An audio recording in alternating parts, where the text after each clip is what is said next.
Hey, and welcome to Coffee with Karen. This morning we have the amazing Bronté Cresswell from Dash Academy. Welcome, Bronté. Thank you. I'm excited to be here. You recently won Young Businesswoman of the Year here on the Sunshine Coast. Congratulations.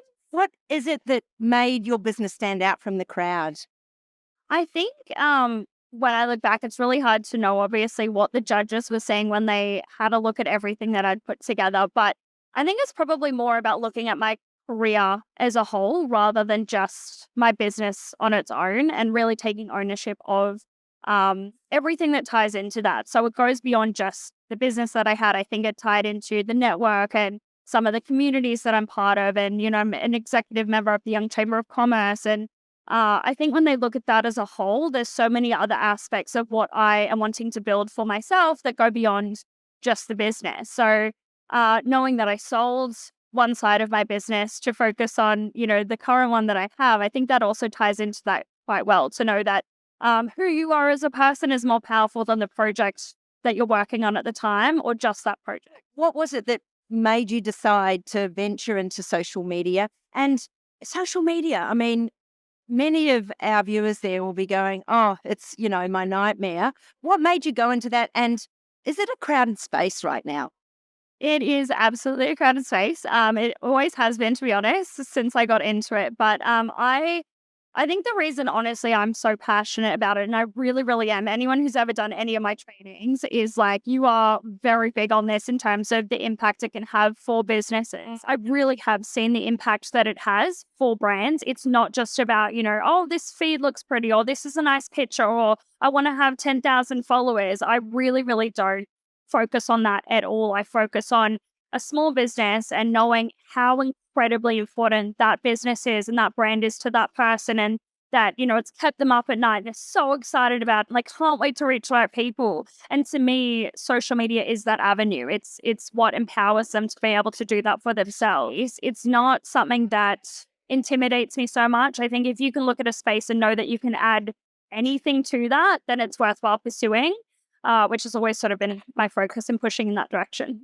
Fantastic. So you're really saying that your biggest competition was yourself? Yeah, absolutely. And I think it, still is. It can sound cheesy, but it's like every day I am really thinking about the way I can tell if I've showed up enough or I'm doing the right thing is if I am proud of myself. And that even goes down to day. If I finish a day and I feel like I probably could have, done a little bit more today. I probably, push things aside a little bit too much, I'm not necessarily super proud of myself. If I finish a day or a week or a year and I'm like, yes, I did everything I know that I have my ability to do, that's when I'm proud of myself. And that's what I try to, push towards in everything I do. Stick. So tell me, you now have Dash Academy, which is social media training. So why that business? Did you see a way to actually deliver training differently to what other companies are doing? Was there a gap in the market? Tell me what made you choose that. I think initially it was, going from having an agency for 5 years, I was doing all the work for brands, but there were still so many that would come to me and say, I am weeks into my business, or I'm a very small business and I just need support with knowing how to show up on my social media.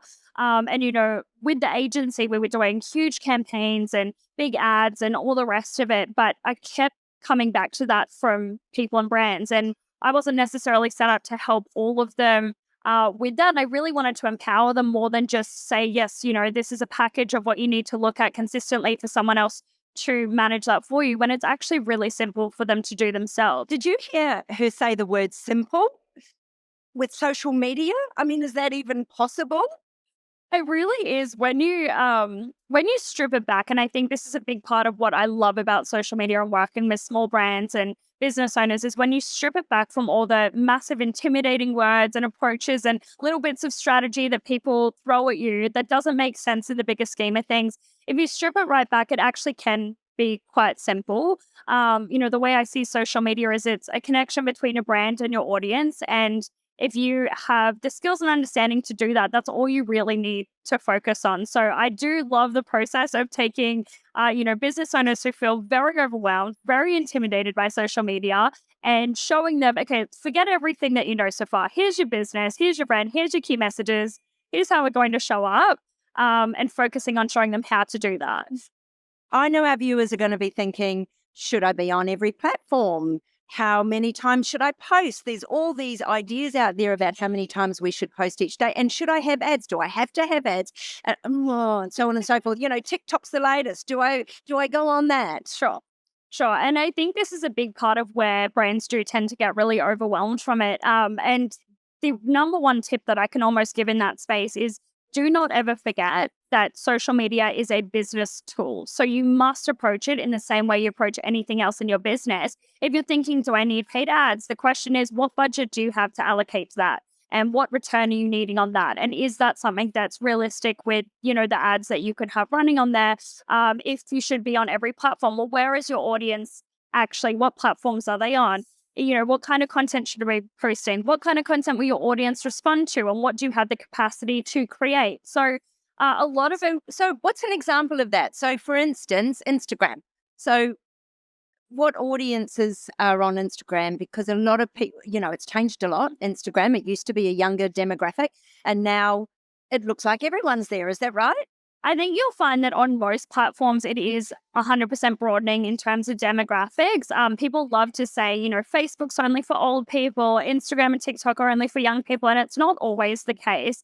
It's not the only way to assess it as well. It could be, really thinking about, and this is an exercise I do with some of my training students, is really think about who your audience is and them looking at their phone.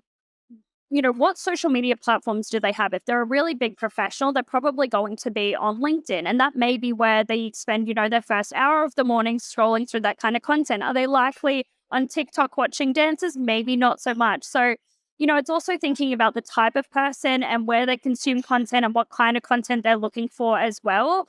So really thinking about that is step one in terms of, okay, well, who is my audience? What do they actually want from me? And then the simple option is, where do you show up for that? And what kind of content do you create to connect with them in that way? There's that, my favorite, for those of you who know me, my favorite subject, target market, your ideal client, who's your avatar. And maybe we can put something up to go with this video that helps you a little bit with that. But where do you start someone off when you train them? To be honest, I think once you do feel confident in those areas, you think, okay, I know, I call them your strategy foundations. It's your objectives. So exactly what it is that you want to achieve, your key messages. So exactly what it is that you want to say and communicate. And then your audience, so who it is that you're trying to connect to. So it's really knowing your brand. Absolutely. And do you need people to know their brand before they come to training, or is that part of the training too? It can definitely be part of the training in terms of taking you through some of the questions to help you define that. It is difficult when people, have created a brand purely to have a business and there isn't any passion behind it and there's no, really creative ideas of who they want to connect with. It definitely shines through in what they're marketing because, if you're creating content for no one and there's no passion behind it, that will be felt by your audience. So I love training businesses and brands that just have so much passion for what they do. They're so excited about their product or service. But like she is right now. Yeah. Who they can really help. And that is the easiest part because it's like once you've got that, all we're really doing is finding the content to, communicate that and connect with those people. So I think if anyone who is feeling really overwhelmed with it at the moment and is kind of going, oh, I feel like I know those things, but I feel like it's still very stressful, it's still very overwhelming, just take a breath, take a step back and start to show up online. And if that is, 2 posts a week for now, and that is something that you can feel confident doing, and even if you're not 100% confident in what that content is at this stage, just by the process of showing up, you do start to learn what your audience is looking for, what you're confident with, what your brand should look like online. But the biggest mistake that I see is people being so intimidated and so overwhelmed by it that they just don't show up at all. And that is one of the biggest mistakes you can make because you are not going to learn anything. Just by showing up in 3 or 6 months' time, you're going to have so much insight into your brand and your content and your audience that's going to help you really define a strong strategy. So, I find people that haven't posted in 6 months asking me about the algorithm. And I'm like, that's just not at all where your focus should be. Start at step 1, show up, get consistent with your content, and then we start to expand that. But for now, that would be my biggest tip, is just start to show up. Nice. And be happy with what we're putting out there. And I think female founders generally are really passionate. We're passionate about what we do, right? Is that a good place to start? Just sort of sharing what they're doing? Absolutely. Absolutely. Anything behind the scenes, people love to see. Talking about your business and brand and what you actually do is a massive one as well, that people have, an idea that everyone knows what they do day to day, when in reality, most people actually have no idea. They know your title, but they really don't know what your day to day looks like. So, that's a really good one. Talking about your brand story, anything that you've learned since starting business, why you started, where you've come from, all of that really builds trust. And when we look at the purpose of content, that is probably one of the biggest goals, is to build trust with your audience. Tell me the best advice that you ever received from a mentor, because we're all about mentoring and coaching at Rappel Mentoring. And how did it help you? So I think the best advice that I've probably been given, which didn't feel big at the time, it just felt like, oh yeah, a passing comment.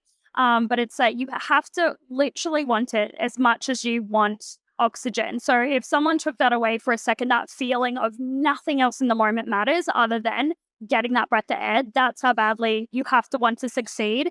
And, that is something that, like I said, at the time, it just felt like a passing comment. But so many times in my career, I have been, sitting there and I've just wanted to give up, or I felt lazy, or I felt overwhelmed, or I felt like I just, this week, it's not for me. And then I've had that come through and I've thought, no, if I really want this and I want it that badly, then I've got to want it as much as I want oxygen. And that does really give me the push to go, you know what, it's go time.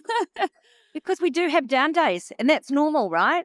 Absolutely. And I think that it is about listening to yourself and your body and what you need. And, I went through a really big burnout last year, and that was one of the major lessons that I learned is, making sure that you do listen to your body and what you need and your mindset and all of that. But then for me personally, I have found that I also need to balance that with not ever using that as an excuse, and making sure that I know my limits and I know when I really do need a break. And I know the days when I'm just, not really feeling it and thinking, oh, I can just, log off now. So say I want to log off 4 hours early, I might say to myself, you know what? No, you've got another hour left in you of really good work, and then we'll log off 3 hours early. So that's where I find that balance. Nice little negotiation itself, hey? We often scroll in our news feed and there's do this, do that, buy me, buy that. So when is selling the right thing, and is it even the right thing on social media now? There is definitely a place for selling, but I do think from traditional marketing and even early days social media, it's definitely changed place. Your biggest goal with social media is to build trust with your audience, like I said. So once you've got that trust there, if you then say, hey, I've actually got this sale on, or I've actually got this great new product that I'm launching, when the trust is there, they can completely understand that you're the right person for them. It's the right product. They love what you do. They understand your brand story, that you're an authentic person, all of those things that go into building trust. When you do that, it doesn't feel salesy. They're already, pre on board. They're already ready to go. And you don't need to, be shoving it in people's faces. So it's definitely just sort of changing the mindset around the way that you're selling on there. It is about focusing on creating those authentic connections, letting people understand you and why you feel like this product is amazing or the service is amazing, your history in developing it. And then when you do go to sell, it does feel authentic for yourself. It feels authentic for them, and they're so much more likely to convert. So it's helping people to buy, and we all love to buy, right? Absolutely. So can we wind this up with some actionable steps that our fabulous female founders out there can take? What have you got for us today, Bronté? Absolutely. So one of the first things that I would be doing is sitting down and thinking about 3 pieces of content that you can create that are going to tell your brand story a little bit more, and really think about, where you've come from, where you are now, and why you are in this industry, or why you sell these products or this service, and really what that means to you, because that's the kind of content that will build that trust with your audience. And the second thing would be to have a look through your accounts at the moment and really think about it from that person's perspective in terms of your target audience. When they look at your accounts, what are they thinking? Are they thinking, this looks incredible, this is so aligned with me, I completely understand this person? Or are they a little bit lost? Or are they a little bit like, why haven't they posted in 6 months? Where's the juicy content that I'm looking for? And I think that that is a really big part of starting to shift your mindset into thinking more about your audience than showing up for yourself. Is it possible that we perhaps can get a template from you, Bronte, to give our fabulous female founders out there just as a start? Absolutely. I can definitely put together some prompts for you to start think about what that messaging is. And when you do jump into looking at that, the first step is don't get overwhelmed with how you're going to create it in content. Step one is just write down everything that you want to communicate. And then step two is think about what kind of content will best communicate that message. But step one, forget about content, just figure out what you want to say. And the next step is the content side of it.